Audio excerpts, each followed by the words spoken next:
Alright, so let's get right into it. Today we're diving deep into something that affects literally every single one of us. Our spending habits.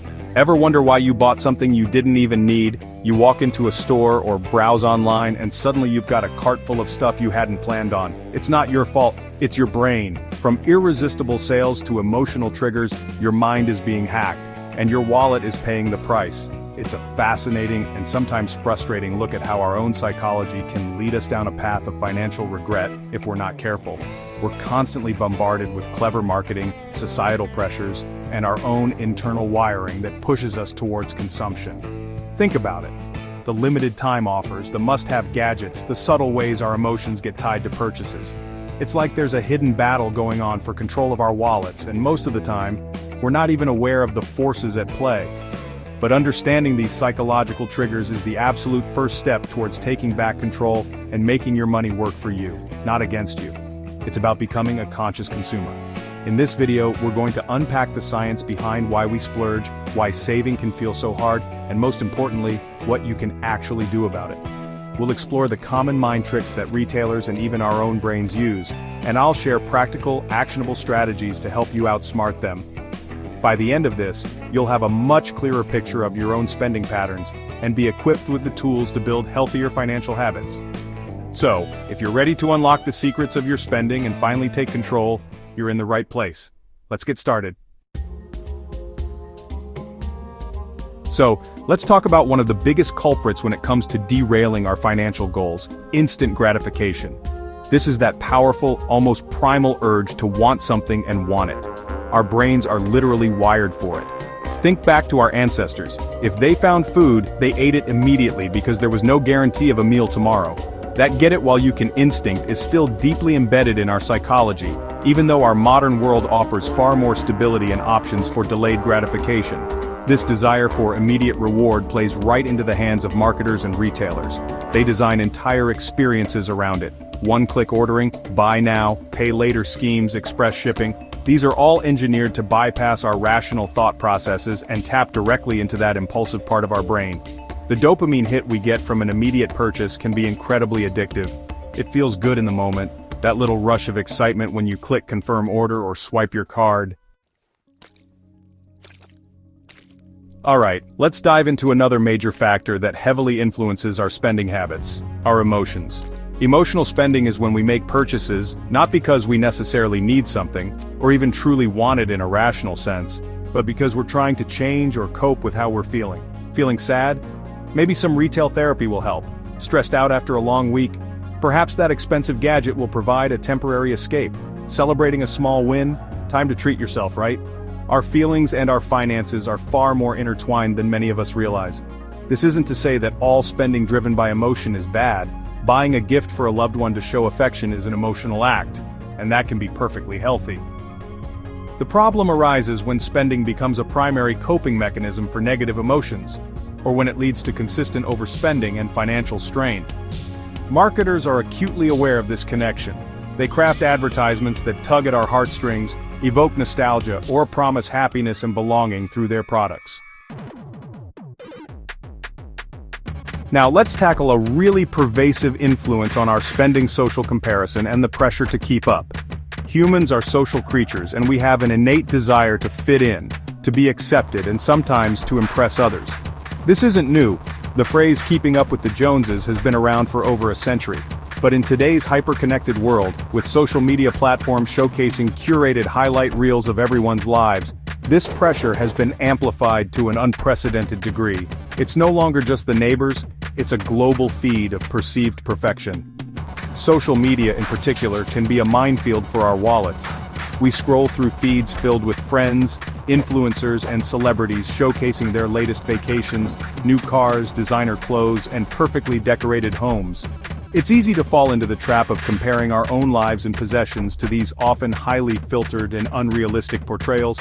This comparison can breed feelings of inadequacy, envy, or the fear of missing out, FOMO, which then drives us to spend money on things we don't need, just to project a certain image or feel like we're part of the trend. The desire for social validation through consumption is a powerful motivator. Let's talk about a classic marketing tactic that our brains are incredibly susceptible to: the scarcity trap. This is when retailers or marketers create a perception that a product or opportunity is in short supply or available for only a limited time. Phrases like, "only 3 left in stock, sale ends tonight," or "exclusive offer for the first 100 customers" are all designed to trigger a sense of urgency and a fear of missing out, compelling us to act quickly before the opportunity disappears. This taps into a deep-seated psychological principle. The power of scarcity is rooted in our evolutionary history. For our ancestors, scarce resources often meant the difference between survival and hardship. If something valuable was rare, it was important to acquire it when the chance arose. This instinct makes us perceive scarce items as more valuable and desirable. When we believe something is limited, our brains tell us it must be good, and we feel a stronger urge to obtain it. Alright, let's discuss something many of us use every single day without a second thought: credit and debit cards. While incredibly convenient, the very nature of plastic money can subtly yet significantly alter our spending behavior by creating a psychological disconnect from the actual act of parting with our hard-earned cash. When you hand over physical currency, you see your wallet getting thinner. You feel the tangible loss of those notes. This creates a certain pain of paying that naturally makes you more mindful of your expenditures. Swiping a card, tapping your phone, or clicking pay now online is a far more abstract experience. The money doesn't physically leave your hand in the same way. This frictionless process can make spending feel less real, almost like you're not spending actual money at all, just digits on a screen or a piece of plastic. Studies have consistently shown that people are willing to spend more when using credit cards compared to cash, precisely because this psychological pain of paying is diminished. So, we've explored some of the biggest psychological traps that lead to overspending: instant gratification, emotional triggers, social pressure, scarcity tactics, and the credit card illusion. Now for the most important part: how do we actually fight back and reclaim control over our financial decisions? The good news is that awareness is the first step, and there are concrete, practical strategies you can implement starting today to build a stronger defense against these mind tricks and make your money work for you. One of the most powerful tools is creating a budget and, crucially, tracking your spending. I know budgeting sounds boring to some, but it's genuinely a game changer. A budget isn't about restriction, it's about intentionality. It's a plan for your money that aligns with your goals. When you know where your money is supposed to go, and you actively track where it's going, you're far less likely to be swayed by impulse buys or emotional spending. There are tons of apps for this, or a simple spreadsheet works too. Find what suits you and stick with it. Another key strategy is to implement a cooling off period for non-essential purchases, especially larger ones. Alright, so we've talked about identifying the psychological traps and some immediate strategies to counteract them.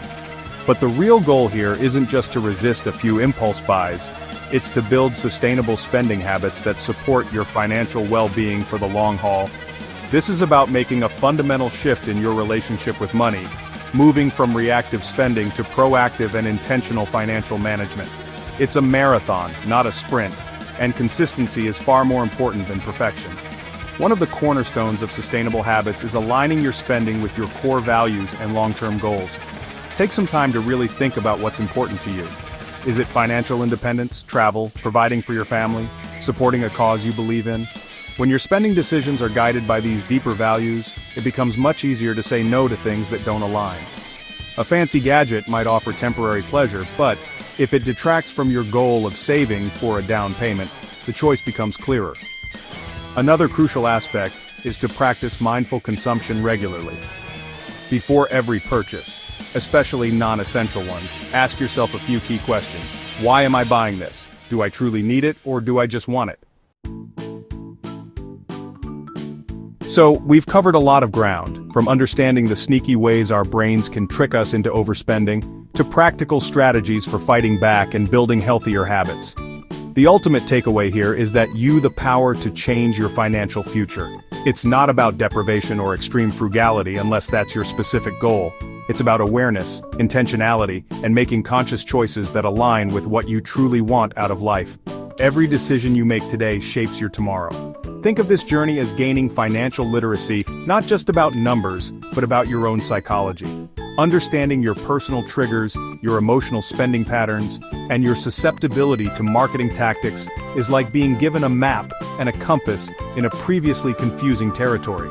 You can now navigate the world of consumerism with much greater confidence and control, making decisions that empower you rather than enslave you to debt or a cycle of mindless consumption. This knowledge is your superpower. The call to action is simple but profound. Start today. Don't wait for the perfect moment, because it will never arrive. Alright guys, that is a wrap on how your brain is secretly trying to make you broke, and more importantly, how you can fight back and win. Seriously, understanding this stuff, the instant gratification, the emotional spending, all those retail mind games, it's like half the battle. Once you see the matrix, you can start dodging the bullets, or in this case, the impulse buys. My name is Yasser, and I really hope this breakdown gives you some actionable insights you can start using immediately. Because let's be real, taking control of your spending is one of the most empowering things you can do. The biggest thing I want you to take away is that small, consistent changes lead to massive results over time. You don't need to become a hardcore minimalist overnight unless you want to. Just start by being more mindful. Maybe implement that 24-hour rule, or actually track where your money is going for a week. You'd be surprised what you uncover. And hey, if you found any of this valuable, you know what to do for the YouTube algorithm. Go ahead and smash that like button. It really does help out the channel more than you know. And of course, subscribe if you haven't already for more content on personal finance, saving money, and making smart decisions with your cash. Drop a comment down below. What's the one spending habit you're going to tackle first after watching this? I read all the comments, and I'd love to hear your thoughts and your own tips. Thanks so much for watching. Every single view is appreciated, and I will see you in the next video.